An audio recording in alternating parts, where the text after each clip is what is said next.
लग्नाचे दागिने म्हणजे श्रीमंत पेशवाई दागिने. नाशिकचे सुप्रसिद्ध सराफ मयूर अलंकार सराफ.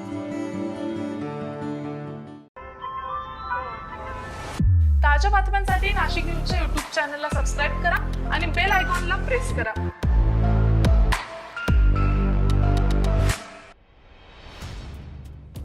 अलीकडील काळात बिबटे हे नैसर्गिक अधिवास सोडून मानवी वस्तीकडे वळू लागल्याचे अनेक घटना समोर येत आहे. वासळी गावात बिबट्यानं हल्ला केलेला आहे. बिबट्याच्या हल्ल्यात वासरू गंभीररित्या जखमी झालेला आहे. वासळी गावातील शांताराम चव्हाण यांच्या फार्म हाऊसवर पहाटे 5 वाजेच्या सुमारास बिबट्यानं वासरावर हल्ला केला. वासराच्या ओरडण्याचा आवाज येताच चव्हाण परिवारानं बाहेर पळ घेतला. यावेळी बिबट्या वासरावर हल्ला करत असल्याचं दिसून आलं. चव्हाण परिवारानं यावेळी सेफ्टी गननं हवेत फायर केल्यानं बिबट्यानं वासराला सोडून त्या ठिकाणाहून पळ काढलेला आहे. यात वासराच्या गळ्याला दात लागले असून वासरू गंभीररित्या जखमी झालेले आहे.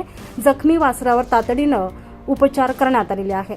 दरम्यान बिबट्याच्या वावरामुळे नागरिकांमध्ये भीती पसरलेली असून बिबट्याचा तातडीनं बंदोबस्त करावा. बिबट्याला पकडण्यासाठी वनविभागाने या ठिकाणी पिंजरा लावावा अशी मागणी करण्यात आली. दरम्यान यानंतर वनविभागानं या ठिकाणी भेट देऊन पाहणी केलेली असून वनविभागानं पिंजरा लावण्याचं आश्वासन दिलेलं आहे.